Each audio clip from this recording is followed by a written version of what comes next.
Hi, I'm Wayne Rodgers, Nesbitt Church of Christ, Nesbitt, Mississippi. Join us tonight on GBN Live as we discuss social drinking and alcohol. What does the Bible say? That's the question that we will answer tonight. Mike Hixson will host us as usual. Matthew Jones will join us and we'll have a discussion. We'll be right back in a few moments. Live from the Gospel Broadcasting Network located just outside of Memphis, Tennessee. Be a part of today's episode by calling in or interacting with us through Facebook. Now from Olive Branch, Mississippi, it's GBN Live.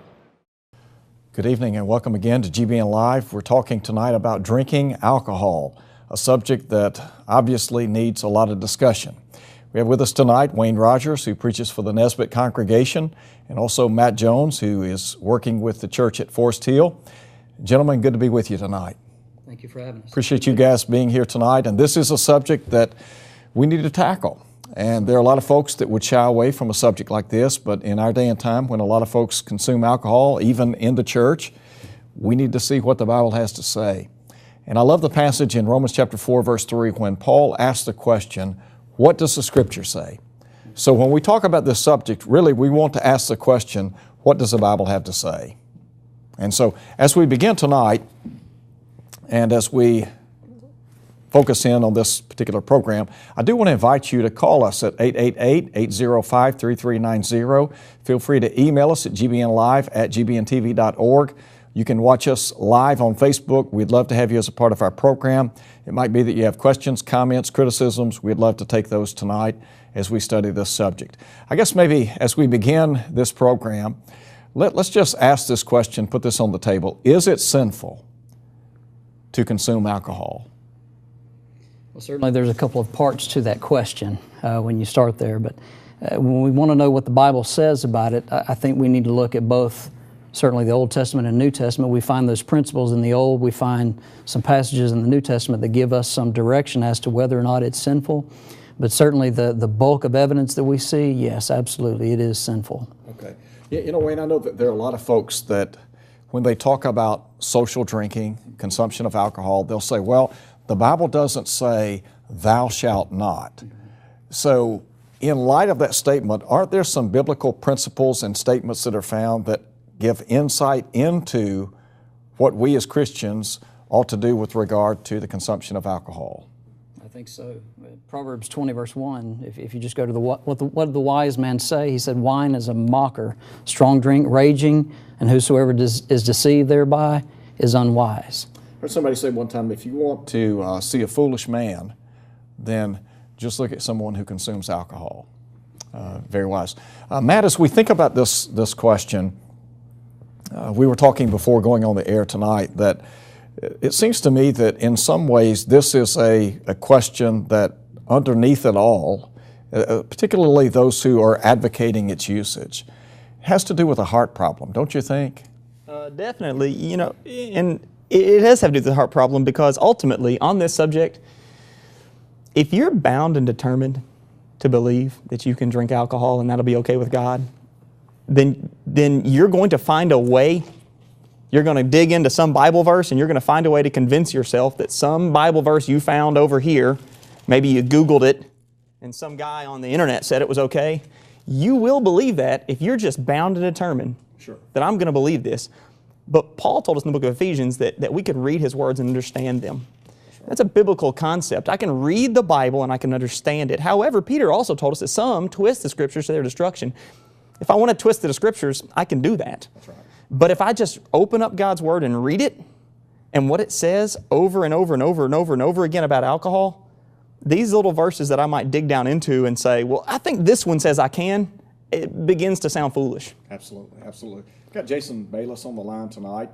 And Jason, as many of you know, some of you who are watching the program lost a child to a drunken driver several years ago. And so, Jason, good to have you on the program. Hey, glad to be here. I appreciate so much all that you've done to try to stem the tide of those who drink while intoxicated. I was just telling these guys before going on the air that last winter, driving down Goodman Road in South Haven, I was hit by a drunken driver one Friday night.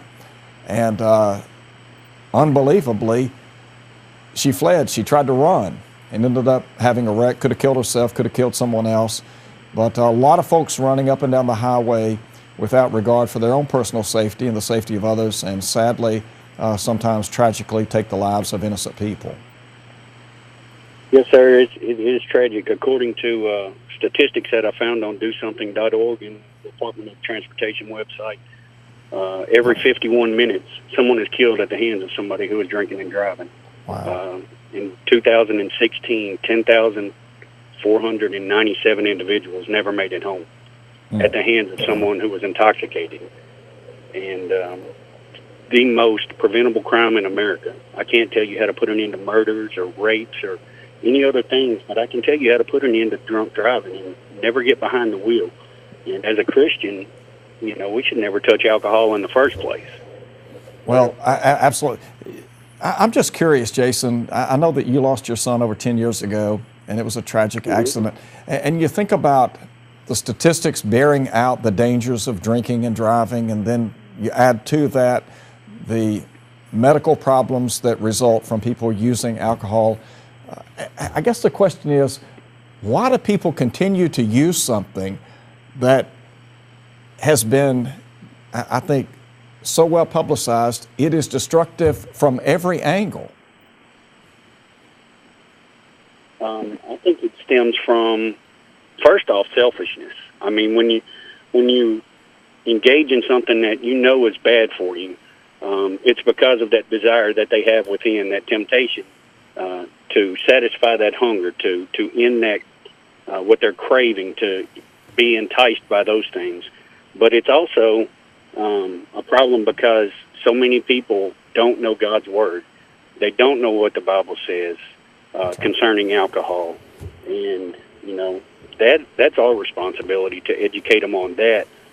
And I try to go and take it a step further by volunteering at schools and getting the word out to young people and old people alike, but especially our young ones about the destructive nature of alcohol.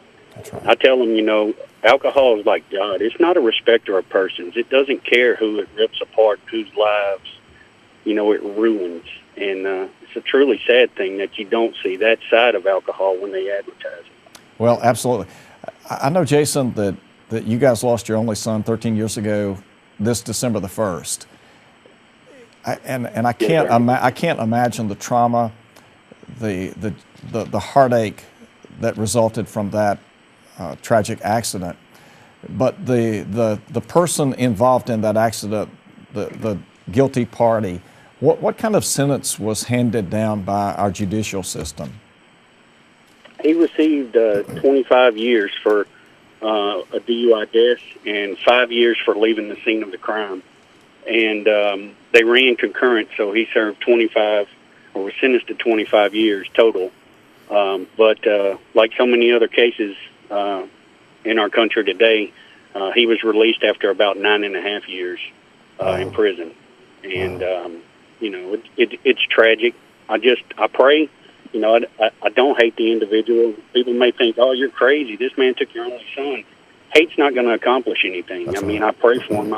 I would love to sit down and have a Bible study with this person and be able to talk to him and convert him and let him know, you know, you don't want to have innocent blood on your hands standing before the Lord. Well, that's and right. It's a shame that it happened, but, you know, the things that happen to us in this life, they either make you crumble or they make you stronger. And fortunate for us, with our friends, family, and God, they've only made us stronger. That's right. I'm sure that your church family rallied around you and gave you lots of support. And it may be that somebody's watching the program tonight who has experienced a similar loss, and it maybe their loss has been very recent. But are there some things that you would share with them that might help them cope with such an unbearable loss? Yes, sir. Don't try to bear this alone. There's no way that you can handle the emotional part of it by yourself. I mean, had it not been for our friends and our family that were there for us and continue to be by us to this day and uplift us in prayer, and were there, you know, with a word of encouragement and support and a meal when it it first happened, we were overwhelmed with support from not only the brethren, but complete strangers. You know, we walk this earth every day, and we sometimes get lost in what we're going through. And I encourage each and every one of us to not only think outside the box, think outside of what somebody else may be going through. You know, a positive word goes a long ways. Yes, it may be that thing that helps encourage that person to, you know, keep on trying. Our church family was amazing. They helped us through this time, and I'm confident that we couldn't bear this burden alone. No way. You know, there's so many passages that come to mind. I can't help but think about what Paul said in Romans chapter 12, weep with those who weep, rejoice with those who rejoice. Galatians 6:2, bear you one another's burdens and so fulfill the law of Christ. And so to know that you have a Christian family that will stand by you and with you, and then to think about the fact that not only will your Christian family stand by you, but God will always stand by you. And so that's a tremendous source of comfort. Yes, sir, it is. Listen, Jason, thank you so much. I appreciate so much you taking time to call in tonight. You guys have something you'd like to add? I was just thinking, Jason mentioned the other things, not knowing how to, you know, take care of the problem of rape and other things. But the problem with alcohol is it often leads to some of those other things as well. So if we can teach people, you know, to stay away from this poison, then it would help certainly. The effect that it would have on our society would certainly be better. Yeah, you know, Wayne, you just triggered a thought, and that is what we're talking about tonight is preventable. Yes, sir. That's the sad thing. This is not like some things that happen to people, but this is 100% preventable. Yeah, there's an old book in my library called The Wrecking of the 18th Amendment, and the author of that book put in there the statistics prior to Prohibition of several different crimes, and among them were domestic abuse, rape, larceny, all these crimes before Prohibition, and then in the few years after Prohibition. And the book just shows that Prohibition actually worked until it was defunded. But lobbying interests caused it to be defunded, which is why we had, you know, the speakeasies and all that got out of hand. But there's no doubt about it, removing alcohol caused people in society to behave in a better way. Oh, absolutely. I have no doubt. Have no doubt. Well, the Proverbs writer says, you know, it's associated with violence, Proverbs 4:17. So there's a direct connection to that, those violent acts. Exactly right. Exactly right. Mm-hmm. I think about Proverbs 20 and verse number 1. Wine is a mocker, strong drink is raging. Whosoever deceived thereby is not wise. And I think about how, as Christians, you know, we're to fulfill the law, but we're Colossians 3 and verse number 17, everything that we do in word or deed, we're supposed to do to God's glory. That's right. That's right. You can't be a Christian and partake of those things and act like we're bringing glory to God and have fellowship with Him if we're partaking those things. That's right. Not just alcohol, any sinful activity. We're separated from God at that point. That's right. That's right. Jason, I guess the silver lining is you know where your son is, and the beauty of it is one day you can be with him. As David said about his son. And so that's you know, one thing that I'm sorry. No, go ahead. Go ahead. One thing that I always told people, you know, I had a desire and a longing to go to heaven because I wanted to meet God and His Son. But now that my son's there, it makes it that much more of a desire for me. Absolutely. Matter of fact, you make me think about, I was talking to a friend of mine just the other day who was battling stage 4 cancer. He lost his son to a tragic automobile accident almost 4 years ago. And I said, you know, you welcomed your son into this world. And I said, the beauty of it is, it won't be long, he can welcome you into the next world. And so that's a great thought. Jason, thank you so much. God bless you and your family. Appreciate all you're doing, and certainly you're in our thoughts and prayers. Yes, sir. I appreciate it. Thank you all so much. Thank you, brother. Yes, sir. Thank you. We've got another caller on the line. Nathan Franson has called in. I'm told we don't have him yet, so we'll hold that for just a moment and we'll get back to it. You know, when you hear real life stories, it puts a different spin on things. And isn't it amazing? You were talking about prohibition and the effects of alcohol. Isn't it somewhat hypocritical that in this country we have legalized usage of alcohol, but then you get out in an automobile with it and they'll lock you up? Yeah. I mean, we know the danger, the inherent dangers, and yet we condone it. Yeah. It's just like the commercials tell you, though. Take this substance that inherently impairs your judgment and use good judgment with it. That makes no sense. Yeah. But it makes a lot of money. Yeah. I think that's the taproot of everything we're talking about. It is a money maker. It is. Yeah. And so, the devil is smart. I remember several years ago there was back when they could run alcohol ads on television. And there was an old ad where a famous ex-baseball player would stand in front of a tavern window. And the picture looked into the window, and you had a couple or you had some people in a bar. And it's in a warm, warm environment, and it looks inviting. And he looks back at the camera, and he says, you know what, these guys are having fun in there. Isn't that how the devil wants people to view alcohol? That, you know what, you can't have fun without it. You need it. You got to have it in front of you. But, an old preacher I heard before he made the statement, he was talking about billboards on the side of the road. He said they look real good, when you're coming at them, but you never see the back side of them, do you? That's right. And that's the same. When you hear these real stories, you're looking at the other side of that billboard. That's right. And seeing the damage that it does. In the ads today, they talk about drinking responsibly. Yep. And yet, as you said a moment ago, how can you drink responsibly? You're consuming a beverage that impairs your judgment. Yeah. And then look at all of the effects of alcohol usage, physically, mentally, and then it's that ripple effect of all the other people that are involved. And it's a medical fact that it impairs your judgment before it impairs your motor functions. People say, well, I don't even feel a buzz. It works to impair your judgment first. So this idea of, well, I just drink a little bit until, I know when to stop. Yeah. Really, because before you even feel it, it's affecting the decisions you're making. That's right. I want to come back to what you said a moment ago in just a minute. We've got Nathan on the line now. We'll take his call. Nathan and his wife were hit by a drunken driver several years ago.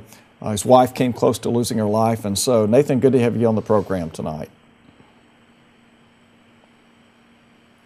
I said we have Nathan on the program.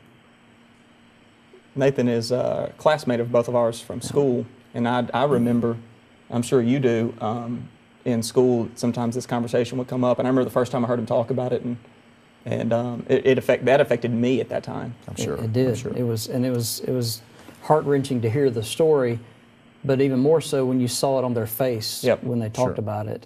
Yep. And I know his wife Katie has discussed it before in ladies' classes and ladies' days and stuff like that. And I know my wife, she's talked about how personal it was. But when you see that personal side to it, you realize that we're not just talking about, go and do as you want to. That's right. There is a consequence for that action. We have a responsibility for that. That's right. That's right.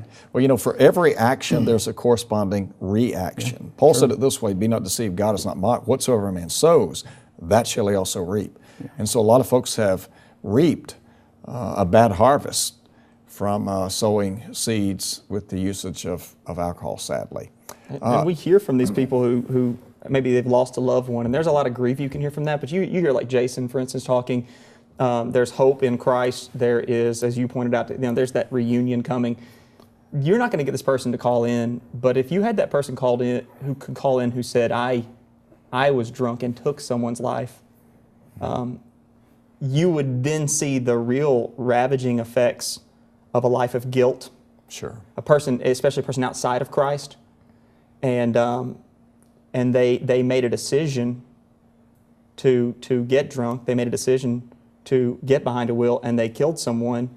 And man, that you want to hear the side of it that says, hey, there's not a lot of hope here other than to repent, to come home to the Lord, but you can never get that back. It's one of those things, when this happens, just like Jason can never get the man who did that can never get back the fact that he took the life of an innocent child. Well, you're right.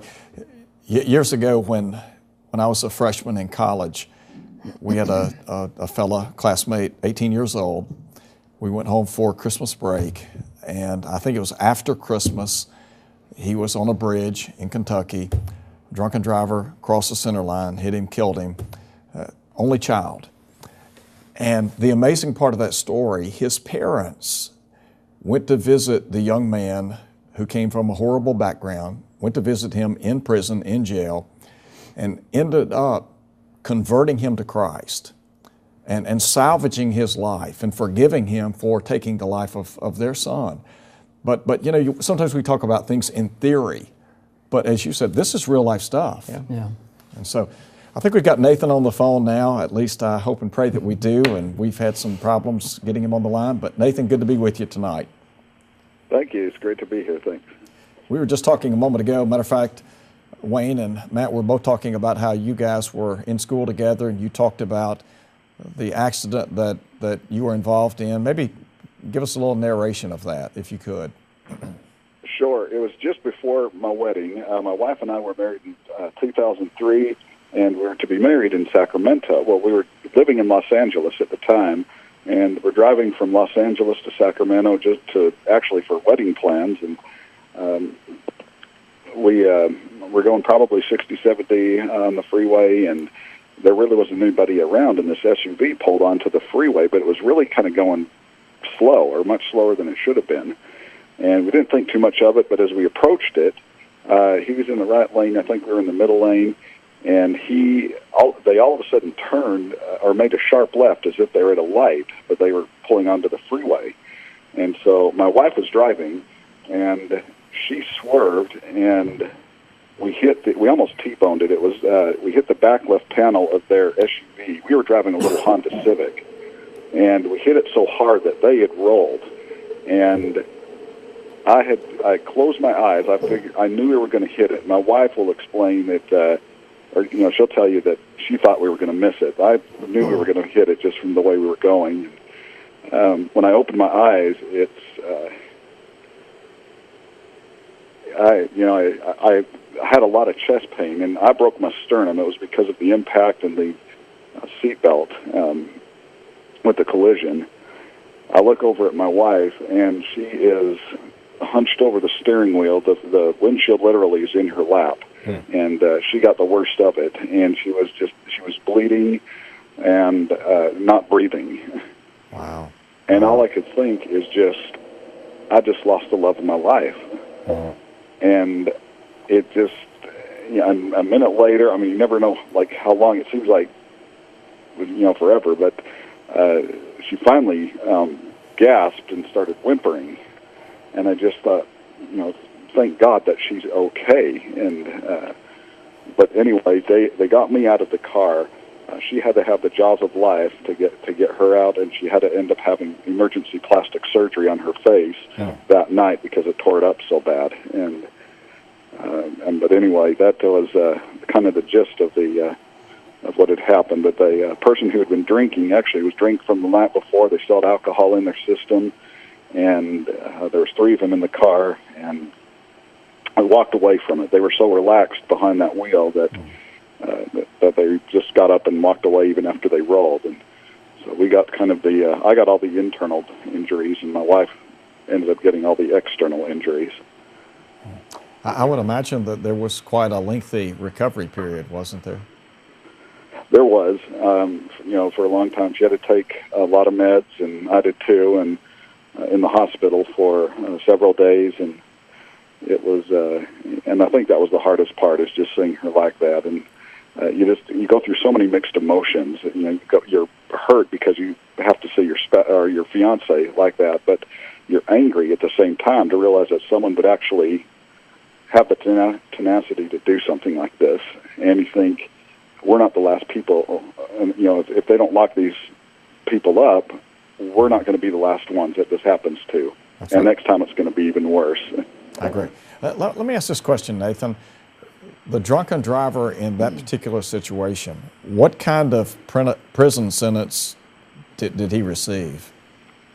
We actually did not find that out. I was trying to find the accident report, and from what I understand, they do keep a lot of that stuff from the victim for different reasons. But it was it was so hard on me because I really wanted to find out who they were. And, of course, I was angry at the time, and it's probably a good thing that I didn't at that point, because I was just thinking so irrationally. But I did, I heard that they were, none of them were even had a driver's license. They were illegal in the country, is all we found out. And so we really didn't find out, what the police had done after that point. If anything, I think we need tougher laws on the books. I don't think we're tough enough. Because, in Romans chapter 13, the civil government is intended to protect those who are innocent. And I think too many times people get slaps on the wrist. And so as a result of that, because evil is unpunished or wrongdoing goes unpunished, then there's no deterrent, sadly. So, I agree. It's you hear so many stories and so many accounts of deaths and just people that their families are literally destroyed because of one person thinking that they have enough strength and enough mental ability to get behind that car or behind the wheel and drive the vehicle, and they don't. Nathan, don't you think that in the minds of people who are driving while drunk, that in their mind, it'll never happen to me? We always think we're the exception to the rule. Oh, yes, without a doubt. It's I've talked to people who have on both sides of it, and it's and as you probably have, but it's just interesting that every one of them think, this, I'm going to get home okay, or I'm going to get to wherever I need to go, and nothing's going to happen, and of course that's not the case. So. Sure. Listen, Nathan, thank you so much for taking time to call in tonight and sharing certainly a very bad experience in the lives of you and your wife. And our thoughts and prayers are with you, and hopefully and prayerfully from what you have experienced, others will learn. I appreciate that, Mike, and thank you so much for bringing attention to this subject. Hey, thank you so much. Appreciate that very much. Guys, we're going to have to take a break. It's about 7:20. We're going to take a quick break. Be right back. Hope you'll stay with us. Hi, my name is Rob Whitaker. Would you like to conduct a personal Bible study, but you just don't know how to do it? We put together a 2-set series, a DVD series on personal evangelism. In the first DVD, we're going to teach you the principles of how to be a successful soul winner. We're going to look at 5 lessons. In these lessons, you're going to learn the tools that you need to help bring a soul to Christ. Now, the second DVD is going to actually demonstrate what a Bible study looks like. We're going to sit around a table. We're going to have 2 prospects, and we're going to take them through a Bible study method called Back to the Bible. We're going to demonstrate how to use all 3 lessons. We're going to use charts and various illustrations to get through some of the more difficult spots in a study. We're going to demonstrate how to take someone from the Bible to the baptistry. If you're interested in this material, if you'll email me at rnhj.whitaker@gmail.com or call me at 931-224-8794. The Gospel Broadcasting Network is proud to bring you GBN Live. To have your questions answered on the program, please call us at 888-805-3390. That's 888-805-3390. Please try to keep your questions relevant to tonight's topic. If you have a different topic that you would like to have discussed on GBN Live, please email your request to gbnlive@gbntv.org, and we will do our best to accommodate your request. Thank you for staying with us during our break. We are back talking about drinking alcohol. It is a needed subject, and we appreciate so much the opportunity to come into your homes to discuss this subject tonight. We have with us Wayne Rodgers and Matt Jones, and so we're glad that they're with us tonight. Appreciate everything that's been said thus far. We do have a caller on the line, Bill Manchester. Bill, appreciate you being on the line tonight. Hello, I've been watching your program. We've got Roku, and I'm only 90, so so I thought I'd let you know that I am not very young. I understand. Did you have a question? I have a comment. Okay. I had an uncle, and I thought a lot of him, And when he was sober, he was the nicest fellow you ever met.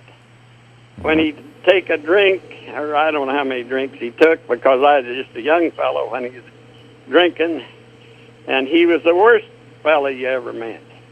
I have heard plenty of stories.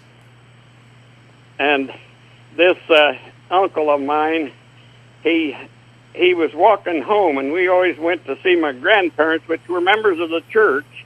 And my parents would go to my grandparents, and he was walking up the road, and blood all over. Well, they didn't stop and pick him up. He had been to a bar or somewhere. Well, I know where he was, in Davis City, and at a bar or something. And anyway, we went on, and then we went on home. Well, make a story short, he drank, I guess, the rest of his life, but he died at the ripe age of 41. And I didn't realize that he was that young till I got a little older. I was young back then. And I just thought I'd tell you that alcohol is not the thing to be drinking. And my brother and my sister and I, none of us drink. So I think maybe he had an effect on us. I know he did me, but I can't speak about the others.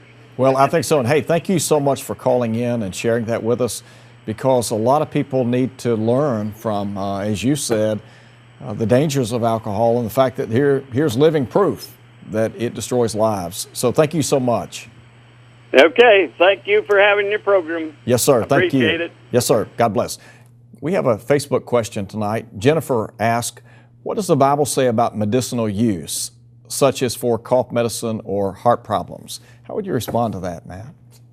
Well, first of all, we do know that the Scriptures, in the Scriptures, Paul tells Timothy, and I think this is usually where people go when they ask this question, Paul tells Timothy to drink, don't drink only water now, but take a little wine for your stomach's sake. And the accepted answer to that is that the water of Asia Minor would, and certainly in many places, would not have been so good. And evidently there, he's having a problem with his stomach, and Paul is saying, use this wine, which the process would be to cut into the water with some wine, and for a medical use. Look, my answer to that would be like this. We use cocaine for medical purposes even today. I was in a hospital in which I went to visit a member, and she said, they gave me cocaine. And what did they do? They used a little bit of medical-grade cocaine to stop the bleeding, because she was going to bleed out, and it stops the bleeding. They didn't hand her a packet of this and say, hey, have a good time.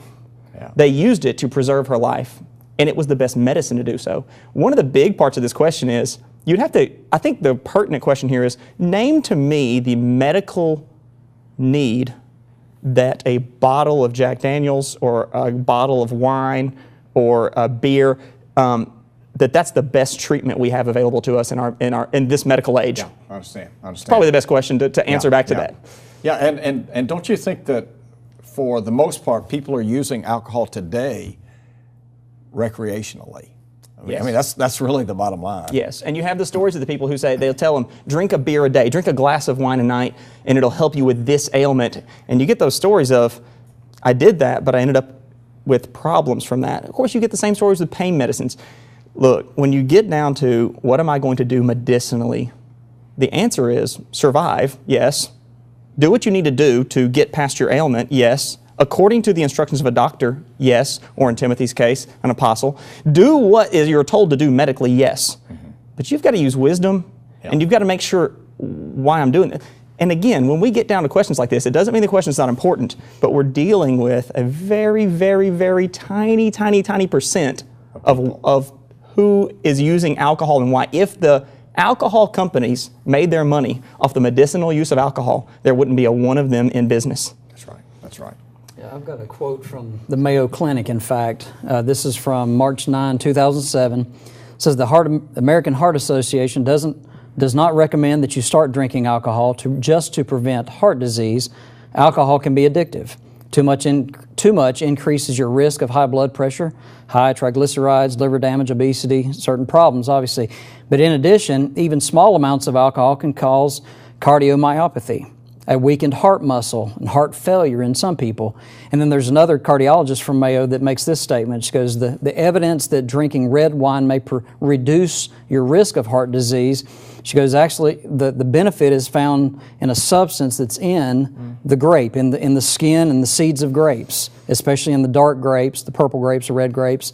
But it's also found in grape juice. And that was her comment, was that you can, recent studies, she says, have suggested that in that same, the red and purple grape juices, non-alcoholic, may provide the very same heart-healthy benefits that red wine does, yet no alcohol. And it doesn't, obviously you're not using the poison, putting that poison in your body, which is actually likely killing you.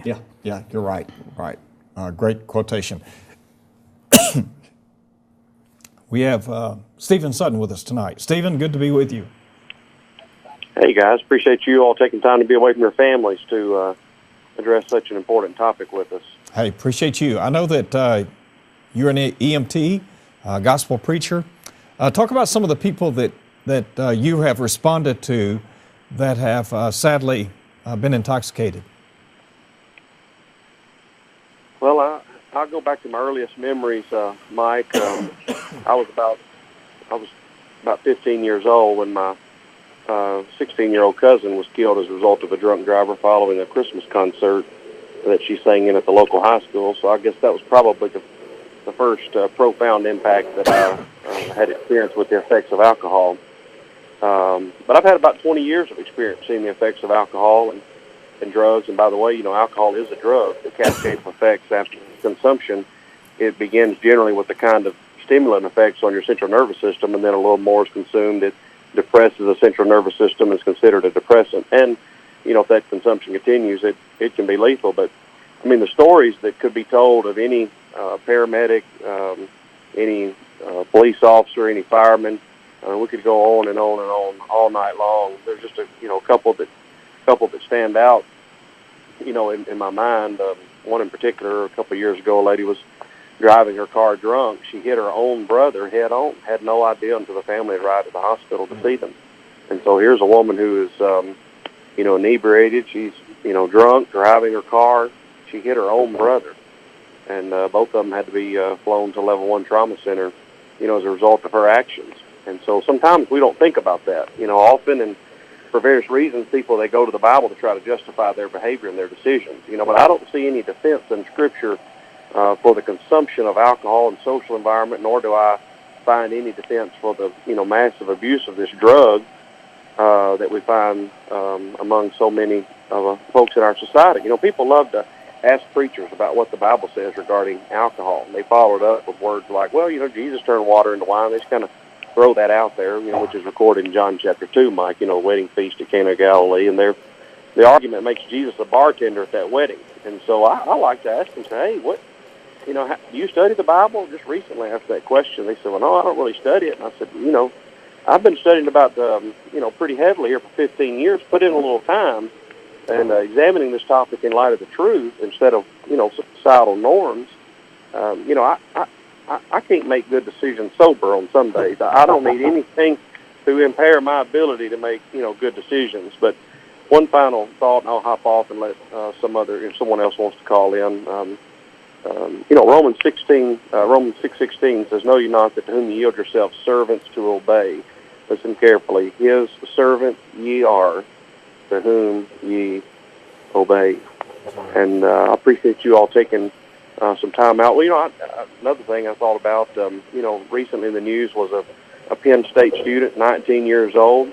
He was given 18 drinks in 82 minutes, and after obtaining a previously deleted video surveillance, 26 of his fraternity so-called brothers have been charged as a result of his death, a death that was preventable. That's right. Death that was preventable. And at the end of the day, you have parents like, Jason called in earlier, the numerous people that have been killed throughout my career as a result of alcohol. At the end of the day, their child, their brother, their sister, their husband, wife, their father, their mother, is gone as a result of bad decisions. That's right. Preventable decisions. They can still be here today. Yeah, let me ask you this question, Stephen, just very quickly since we got you on the line. In terms of the number of cases that you've responded to, is there a Is there a median age that is there something that stands out in terms of the people that you have responded to in which alcohol has been involved in the accident? Not really in my mind, Mike. I go to schools and speak, and just about my career as a flight paramedic and other things to speak to various classes. But recently, I was at a high school, and I asked 4 of the different classes. I taught as a guest speaker in 4 different classes, and I asked them if they had consumed alcohol themselves and got behind the wheel of a car, or they had seen someone with their own eyes consume alcohol and then get in that car, or they rode with them after having watched them consume alcohol. And almost, I won't say around 75% of the students in each class had either consumed alcohol and got behind the wheel of a car, or their friends or someone they knew, they saw them consume alcohol, no hearsay, they saw them consume it, and then they got in the vehicle with them and rode with them. And that's high school. And so, we definitely need to be having these conversations with our children on, what's going on, what kind of decisions they're making. I have an idea that of those 75%, there's a lot of parents out there that have no idea that their children are A, drinking and driving, B, riding with someone who is. And so I don't know that it affects a certain age group or a certain socioeconomical group, but it's just it's a widespread problem. Alcoholism doesn't discriminate, in other words. I think you're exactly right. Stephen, thank you so much for calling in. We're going to have to take a break. I appreciate you and all the great work that you do. And God I appreciate bless. you guys. Thanks for having me on. Yes, Thanks, sir. brother. Thank you. We're going to take a quick break. Be right back here in just a few minutes. Thank you. In the beginning, God created the heavens and the earth. The earth was without form and void, and darkness was on the face of the deep. And the Spirit of God was hovering over the face of the waters. Then God said, "Let there be light," and there was light. And God saw the light, that it was good, and God divided the light from the darkness. Then God said, "Let the waters under the heavens be gathered together into one place, and let the dry land appear." And it was so. And God called the dry land earth, and the gathering together of the waters he called seas. And God saw that it was good. Then God made 2 great lights, the greater light to rule the day, and the lesser light to rule the night. He made the stars also. Then God said, "Let us make man in our image, according to our likeness." And he has made from one blood every nation of men to dwell on all the face of the earth, so that they should seek the Lord, though he is not far from each one of us.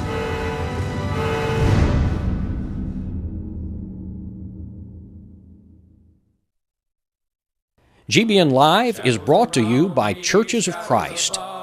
If you have any thoughts or concerns about tonight's content, please write to us at 8900 Germantown Road, Olive Branch, Mississippi, 38654. Our email address is gbnlive@gbntv.org. Feel free also to call us at 888-805-3390. To view past episodes of GBN Live, visit our YouTube channel at youtube.com/user/GBN TV. Just search for Gospel Broadcasting Network, and don't forget to click subscribe for updates on new episodes and to see when GBN goes live. GBN is also available on Roku, Apple TV, iPhone, iPad, Android, and Kindle Fire devices. To find out more, visit gbntv.org. We are back, and we're glad to be with you tonight as we discuss drinking alcohol. We have a question that has come in from Lori on Facebook. What would you say to members of the church who drink socially about their influence on their children? I think that's a great question. Truly is. How would you respond to that, Wayne? You know, the thing that we have to remember, certainly as parents, our children are seeing everything that we're doing. They know what's going on in that house. It doesn't take them long to figure out. And their behavior is, they're going to learn that behavior they're seeing in their parents, and they're going to mimic those very same things. And it's unfortunate, you know, and in seeing even that kind of behavior, even growing up myself, you know, I just assumed it was okay because, you know, your parents are doing that. And that's what we talk about, learned behavior.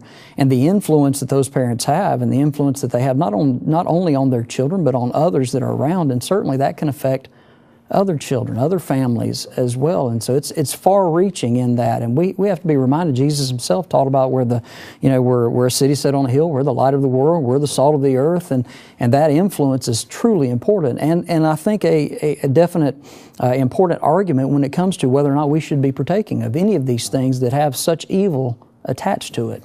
You know, in 1 Peter chapter 3, Peter talks about a Christian woman married to an unbeliever. And he talks about the importance of a visible sermon, living a Christian life before your unbelieving mate. And again, the power of influence. Yes, and as you said a moment ago, children typically, if they see their parents doing something, then their thinking is, you know what, this is acceptable. Yeah. And I've got a follow-up question for Wayne. Is that allowed? Am I allowed to? I want to follow up Lori's question with another thing for you. Sure. Because as you said that made me think, the next question is here. I don't drink. My wife and I don't drink in front of our children. No. But then we take them to a grandparent's house, an aunt and uncle's house. And they drink. There's going to be drinking there. You come from I come from a family that I was converted to the Lord's Church. My family members, extended family members, they drink, all of them. So then that question comes up, and I've heard people ask that. I know how I've dealt with it, but I'm wondering, just from your perspective, what would you say to somebody, say in my situation, when I've got this young child and we're about to go to grandma's house and they drink there? Well, and certainly age comes into play when you're talking about child's age, but they're going to see those things at an early age, and they're likely going to have questions. Well, it's going to be real soon that they figure out, well, they do that, you don't. Mom and Daddy, why don't you do that? So they may have those questions whether they ask them or not.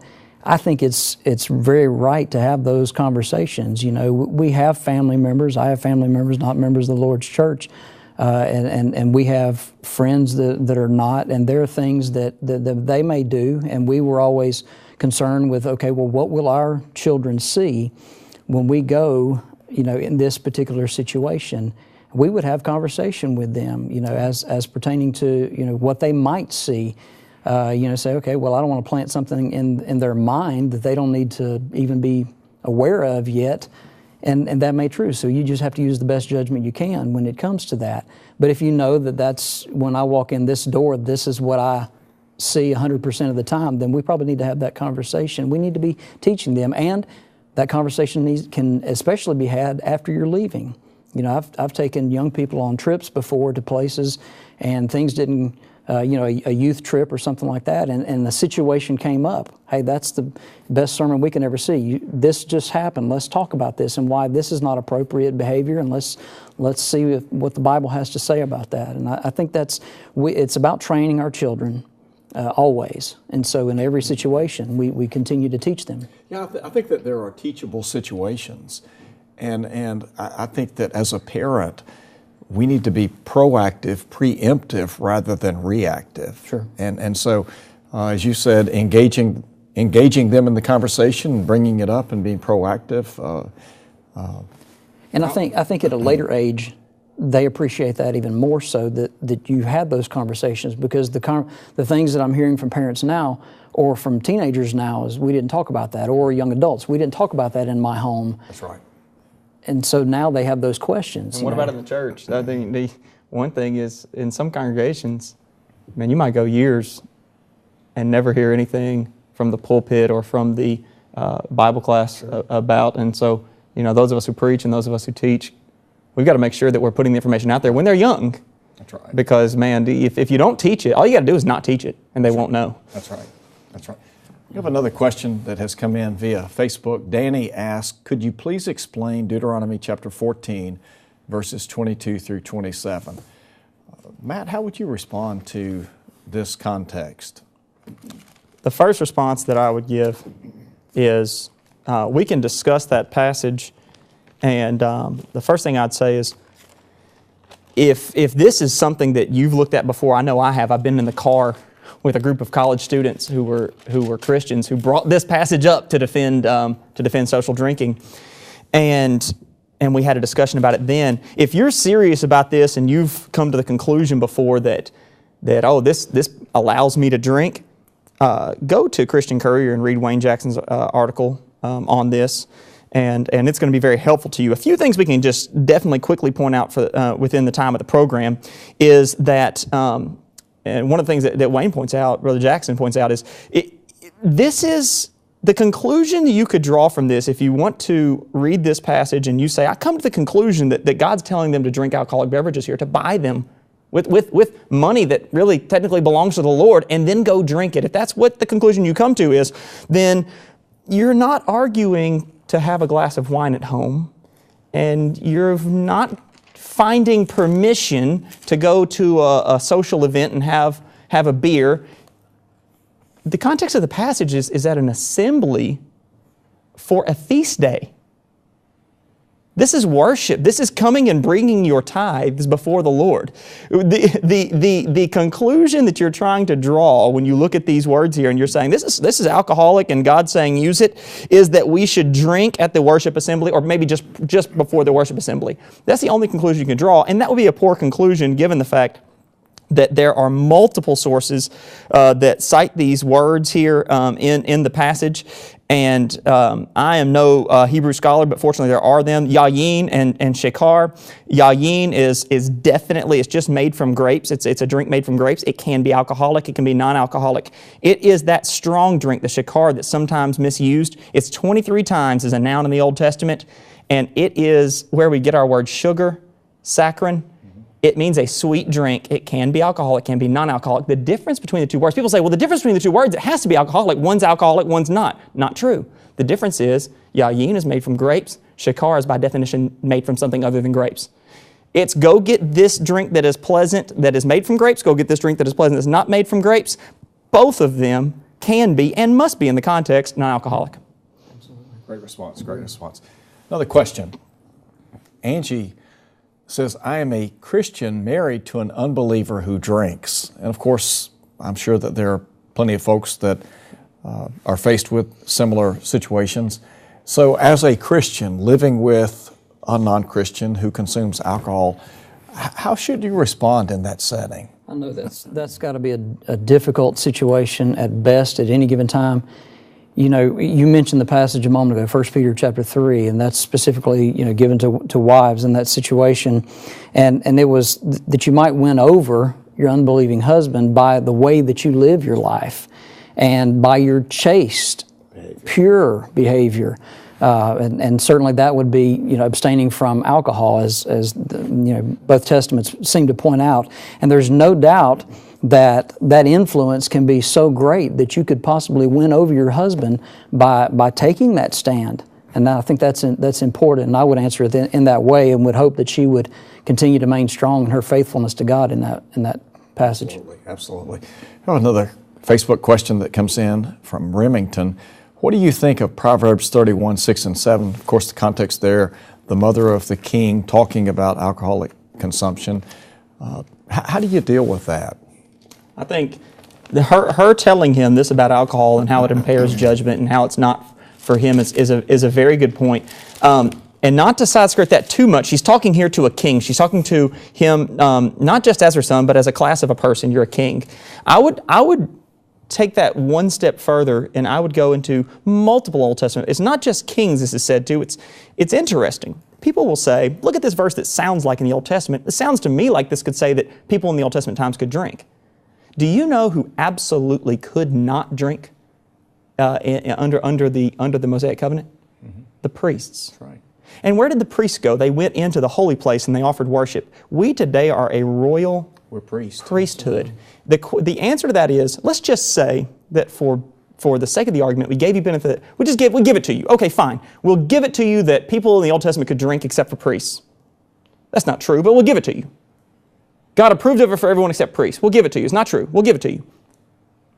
Do you want to abdicate the throne of priesthood, the place of priesthood God has set you in the New Testament so that you can drink? Good question. Well, and I think about 1 Corinthians chapter 6, where Paul talks about, you are not your own. He said, you are bought with a price. Therefore, glorify God in your body and in your mind, which are God's. And so I think the question, can you glorify God using an intoxicant that is detrimental to every sphere of life? Yeah. Answer has to be no. Absolutely. Another question, Barbara asked, why do gas stations keep their alcohol cold when they know that people will be taking them while they're driving? I think that's a fair question, a good question. That's a great question. I think it should be asked of our congressmen and state legislators. It should. The answer is probably, again, money. Let me ask this question before time's gone. We were kind of batting this back and forth a minute ago, but why do people drink? I mean, what's the reasoning process behind young people drinking, more mature people drinking? Has to be a reason. Yeah, they're looking for something. There's always a situation where they're trying to find something, and maybe they're trying to dull their senses by a buzz or something like that, and they're looking for some kind of feeling that they think that's going to give them. And it may temporarily give them that particular feeling, but the consequences, then that's what we spend our time talking about is the consequences of it. But you're right. They're chasing something. They're looking for a feeling. Yeah, I think so. Another question comes in. My company serves alcohol at our annual Christmas party. Am I sinning if I attend this mandatory event? Good question. I like this question. Personally, I'll let Wayne give the real wisdom here, but I like the question because it makes me think about situations, and we've kind of talked about this a little bit with the situations that you're going to walk into. Right. There's going to be situations in your life you're going to end up in. You have a mandatory event. This is a good question. I got a close friend of mine who works for a drug rep company, and they have them go out to Las Vegas for training sometimes. And I said, what do I do here? What do I do about this? And it's a very good question, and the question underlies a bigger principle, which is this. The question that always comes up like this: what can I do and not go to hell? Sometimes that's what the question seems to come down to. And we can answer this one specific question, but answer the question in a bigger way. Why am I where I am? What influence is my presence here having on the people around me? What influence is my presence here having on me? So the challenge is, when we ask these questions, they're good questions. Ask it from this perspective. Would Jesus weep if he were in this room with me? And what am I doing about it and the people that are in the room with me? Great question, great question. Guys, our time is gone. We've got about 40 seconds left. And I know that we talked a lot about the emotional side of this, and we talked about some of the cause and effect. There were a number of passages we never got to, not by design necessarily. And really and truly, I'm sure we could follow this program up with another program because there's just so much material. But I do appreciate you guys taking your time. I appreciate your biblical knowledge, your wisdom, and I can't tell you how much we appreciate you being on the program tonight. Thank you for having us. Thank you. As always. Next week, we're going to be looking at GBN Anniversary Special on Thursday night in lieu of our regularly scheduled GBN Live.